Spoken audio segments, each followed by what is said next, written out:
Well, my next guest, and he's called the Gooserooter. He's from Geraldine. His name's Robbie Shefford, and we were talking about mental health and reaching out and helping people. And his name came up from a couple of people who said, and I didn't get time over the weekend to check his stuff out online, but Ben, that's why I got Ben. Ben got hold of him. So I thought, let's find out who this rooster is and what he's all about. So a very good morning to Robbie Shefford, the Gooserooter. G'day, Robbie. How are you, mate? Oh, mate, I'm living fat, living large, another day down here in paradise. All right. Now, you're in Geraldine, right? That's where I was born and bred, but I'm up towards Mayfield area now. How far? When you say up, how far away is that from Geraldine? Probably about 30 kilometres. Oh, okay, well, that's nothing as the crow flies in a rural community. That's dead right. It probably takes about 20 minutes, where if you're in Auckland, 20 minutes, you're only 2k down the road on the motorway, aren't you? Now, Robbie, tell us a bit about yourself. You sound like you're a farmer. So I've been left school. I went out dairy farming, and then I got into the engineering side of things, and then mechanicking and engineering in the heavy transport industry, and then a bit of truck driving over the years. All right, Robbie, how old are you, mate? If it's not a rude question. I'm 44. Okay, so in your prime. Robbie. Oh, yeah, that's dead right, yeah. Okay, so apart from doing the mechanicking, a bit of truck driving, and being a good southern man, what else is that you do under your alter ego as the Gooserooter? Well, I've done lots of things over the years. So I've been firefighter, engineer, mechanic, scout leader, and that. But years ago, I had a wee bit of a mental breakdown and ended up in the loony bin for a few nights. So It's not something I'm proud of, but it's not something I'm ashamed of. Well, yeah, don't be ashamed of it, Robbie. We all face those challenges, mate. Well, that's dead right, and it's just as things transpired, I think that's the right word, with the New Zealand Fire Service when I was with them. They actually used, I was open and honest about my mental health, and years later they actually used it against me and tried to kick me out. So I fought back and won, and then ever since then I've been talking about life, mental health and positive thinking, and trying to talk to people and get them to think of the positives in their life rather than their negatives. And I go out to AMP shows, machinery shows, all those sort of things, and just talk to people and just trying to get them to look at the brighter side of life. So last July, I got a wee caravan and stocked it up with the tea and the coffee, and I went down, parked up in the lay-by at Rangatata to talk to the truck drivers, because the truck drivers are on the road all the time. They don't really get a chance to see many people. So I went down there, parked up, and it was awesome, the response I got. So the whole man with the plan and a caravan idea sort of got a lot bigger from that to going to more shows and events. So I've done about 10 shows this year, and the feedback has just been overwhelming of the way I talk about life, put it in different analogies of life, and just get people to sit back and think. Because whether you're a farmer or a truck driver or anyone in a isolated job, you sort of like you might be a truck driver, you go get in the truck in the morning, and your problems are the size of a teaspoon. But the mind's natural response. It's a lot of time to think, and if we overthink, sometimes we can think ourselves right down a dark hole, can't we, Robbie? Yeah, well, that's dead right. And by the time you've got to the end of the day, the problems were the size of a teaspoon in the morning. You've overthought your problems to the size of a 20-litre bucket by the end of the day. So I go out, I do my videos. I've started a podcast. I've got a book that's being printed. Just getting people to think of those, the positive things in life and make changes to their lifestyle to focus on the positives in their life rather than the negatives all the time. Yeah. And Robbie, can I ask you this primarily for blokes? What I do, no, it's for anyone.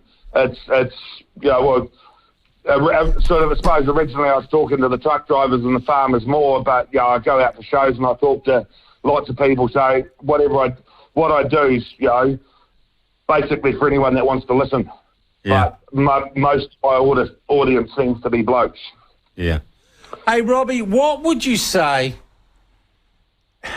is the single most common, I don't know, damaging misconception or feeling that the people you're talking to are having? If you could say, what is the one thing that most people have trouble with, what would it be?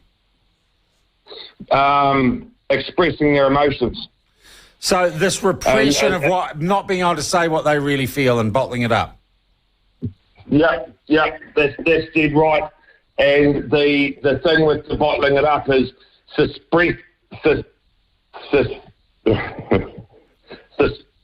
can't even use another word. I can't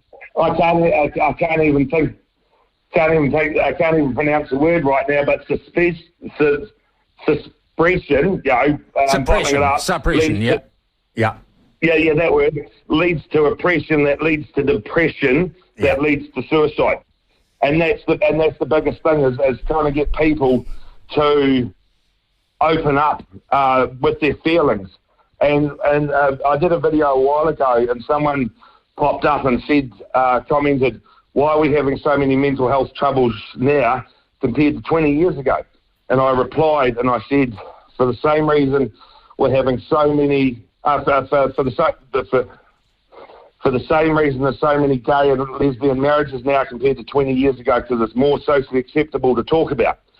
And it is more socially acceptable to talk about, but it still needs to be talked out there, more and more, so it actually becomes the most common conversation at the dinner table or at the that might be boring after a while, Robbie. Robbie, it's funny though. You say what's the most common things that people can't express themselves? It strikes me if everyone did, they'd find there'd be a lot of people feeling the same way or wanting to express themselves as well. It's like, actually, we're all in the same boat. And it would be great if we just expressed ourselves to each other more, and maybe weren't so afraid of what people might think of us. Well, that's the biggest problem. It is what we think other people will think of us. And that's why I'm quite happy, doing the videos and going out and talking to people. I've put that brave face on it, so to speak. But it's when I go and tell talking to people, talking to groups, Lions, Young Farmers, whatever, and I tell my story of what happened to me, you can see the look of relief on people's faces. Like, shit, we're not the only one dealing with this sort of thing. I am not alone. It's an incredibly important message. But what have you got to worry about, Robbie? You're not transsexual, you're not gay, you're not ginger, you're not disabled, you're not lesbian or homosexual. How could you possibly be a victim or unwell? You are a white, cis, post-colonial, hegemonic male. You are a ruler of the universe, aren't you? No, I am kind of ginger and I am kind of disabled because my knee replacement's not working the way it's supposed to. But it doesn't matter whether you've got the best in life or the worst in life. There's always going to be... You're always going to sit there and think of the negatives in life. And the sooner people start thinking of the positives in life, and it's the simple positives sometimes. I woke up this morning. There's your first big positive. I had a hot coffee. And those sort of things, that sometimes it's the real simple things that you actually take for granted. And once you start actually realising the things that you've got, then you can start, changing that mindset. And it's just the trouble is too many people get focused in that negative mindset. And sometimes it doesn't matter how wealthy you are. You're still going to have problems in life. Yeah. Robbie, are you a charitable trust? No, I'm not. I wish I was, because everything I do at the moment's out of my own pocket. but I know what I'm making is what I'm doing is making a difference. So I know I'm helping people, but no, that is the next step of things going forward is to get to a charitable trust, and then I can upgrade my caravan to a bigger one. I want to start doing a tiki tour around the country, stopping at all the wee towns that often get forgotten about. Or become special weather locations on the platform. Robbie, lots of people are texting me saying, where does the name Gooserooter come from? What does it mean? Right, well, I kind of knew that. I knew that was going to come up, funnily enough. So years ago, I was out in the high country lakes doing a controlled goose shoot, and it, they're saying, get your ducks in a line, or ducks in a row. I was out doing this controlled goose shoot. I had 8 shots in the shotgun, and I downed 13 goose. So I got my ducks in a row that day. So it's a name that stuck after that. So you were ever afterwards known as the Gooserooter, and it's nothing. Okay, so there's nothing bestial or illegal about it. I was just going to say there's no small farm animals involved. Thank goodness for that, Robbie. Thank goodness. Hey, what in general has been the response you've been getting from people since you've been doing this? All the feedback's been positive. It's just because there's someone putting a face on it at grassroots level that's not obviously being paid to do it because I'm self-funded, but the typical Kiwi bloke, truck driver, mechanic, grassroots level out there talking about it and putting a face on it. I'm not the sort of the big celebrity doing it. It's just Joe Citizen from Geraldine essentially. So it's been really, really positive feedback, and I've actually been quite privileged to some of the people that I've met over the years of doing it, and some of them they've been drivers of outback truckers and lots of different people around New Zealand and Australia. So it's very encouraging, the feedbacks. That's why I continue to do it, because I know what I'm doing is helping people through their darkest days. Yeah. Robbie, do you have family, mate? I got 2 brothers, a sister, and I've got a daughter that's 22. But you're flying solo for the moment? Oh, yeah, yeah. Yeah, all right. I was going to ask single as they come. Yeah. Hey, Robbie, can I just... If there's any listeners out there that are looking for someone, hit us up. I'll see if Avis in Winton has a younger sister, shall I? Because she'll be able to make really good bakery products. Robbie, it sounds like... It sounds like you're doing a good job, mate, and it sounds like in your own small way you are making a difference. I feel kind of privileged to meet you, and if you ever get that caravan to Wellington, I'll shout you a beer. Okay, no, I appreciate that. That is the plan, to tiki tour the whole country, and ideally with the racetrack to towing the caravan. Yeah. But with there's a few wee things we've got to figure out. Racetrack. Hang on. I missed it. Race tractor. What is a race tractor? God, I'm going to be sorry I ever asked. Yep. No. So you've got a tractor, which is like a normal tractor. So have you ever seen the Fordson Major tractor? No. Okay. So Fordson Major is a tractor that was built 70 years ago. I got one Fordson Major. I put a V8 engine in it out of a D-Series Ford truck. Yeah. So the original tractor was good for about 18 kilometres an hour. If I crank mine right up, I can get about 50k an hour out of it. Okay. Maybe that's not the best thing to tow the caravan, Robbie. Just saying. No, it actually tows this caravan quite good. But the whole idea with the caravan was with the tractor was I got into tractor pull events. Our local ones. Why not? I reckon you should approach someone like Land Rover and get a nice Rangy.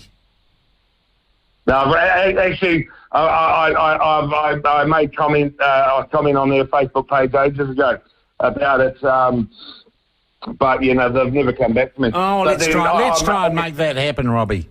Let's try and make that happen. But then the other thing is, Yeah, but sometimes you don't need the big flash Ford Ranger. I'm quite happy with my wee Suzuki Escudos. They still do exactly the same thing, get you from A to B. And talking about from A to B, it's the things in life. It's not the destination, it's the journey along the way. Yeah. Hey, Robbie, if someone needs your help or wants to reach out and see what you do, where do they go and watch you or contact you? If they go to my Facebook page, which is the Gooserooter at Truck This and Truck That, The and go through and have a look at... at Truck This and Truck That. Yeah. Oh, dear. And that interview just gets better and better, doesn't it? Who gave you the nickname, the Gooserooter? Are you still mates with the guys who called you the Gooserooter? Yeah, we've been mates for years. It's it's that bond sometimes. Sometimes your best friends are the friends that you don't talk to for 3 or 4 months, and then when you catch up with them, it's like you only caught up with them the other day. So if they head over to the Gooserooter Truck This and Truck That, they have a look through my stuff. My phone number is on the page, and that's the thing. Besides the videos and the podcasts, and that, well, I've only just started the podcast. I spend hours on the phone through the day and the nights talking to different people, and I'm trying to be the counsellor at the top of the hill rather than the ambulance at the bottom of the hill. Good on you, mate. And just get people to think of that, think of it in a more positive way. So how often are you doing the podcast? Well, I've only really just started them probably 2 weeks ago, but I'm going to try and do 1 or 2 a week. All right. Would you mind if we threw them up on the platform with a link through? No, it's not a problem at all. I'd love to help, Robbie. I'd love to help. Look, mate, it's been it's been a real pleasure yarning with you, mate. And you are well at the moment, because I know once you've sort of been down that hole, and I've been there, it kind of sits in the back of your mind a little bit. Yeah, well, it does sit in the back of the mind. In all honesty, some days are diamonds, some days are shit. Like I've had my knee replacements back in November. It was the 6th surgery. It's not gone well at all. There has been nights I've woken up in an immense pain, just beside myself, sort of thing. Just that mental drain of pain and frustration and that sort of thing. And it does get you down sometimes. But I'm just ticking along the best I can. And at the moment, it's podcasts and the videos and doing the book that keeps me focused. Me helping other people is actually helping myself at the same time, if that makes sense. It absolutely does, Robbie. It absolutely does. Look, mate, it has been an absolute pleasure yarning with you. I wish you all the best, and I hope we talk again, and indeed we meet at some day in the future. Thank you so much for your time. Not a problem. Not a problem at all. Cheers for that. Cheers, Robbie. That is Robbie, the Gooserooter. Sounds like an absolutely grassroots mental health advocate. Bought a caravan, goes around to things like A&P shows, talks about being down and how to get out of it and take care of yourself. Bloody good on him. Not a charity, not running the Maori Party with taxpayer funds, just a guy with a caravan. Come on, Land Rover. Give him a rig. Give him a rig. And so if you make a caravan and he wants a better caravan, come on, do your bit. What an interesting fellow. Well done, Ben. Nice get. Nice get. And that really came from you guys mentioning him last week. Ever heard of the Gooserooter? No, I hadn't. Somewhat disappointed by the Gooserooting, the origin story. Not quite as seedy as I thought it might have been, so he was good at shooting gooses.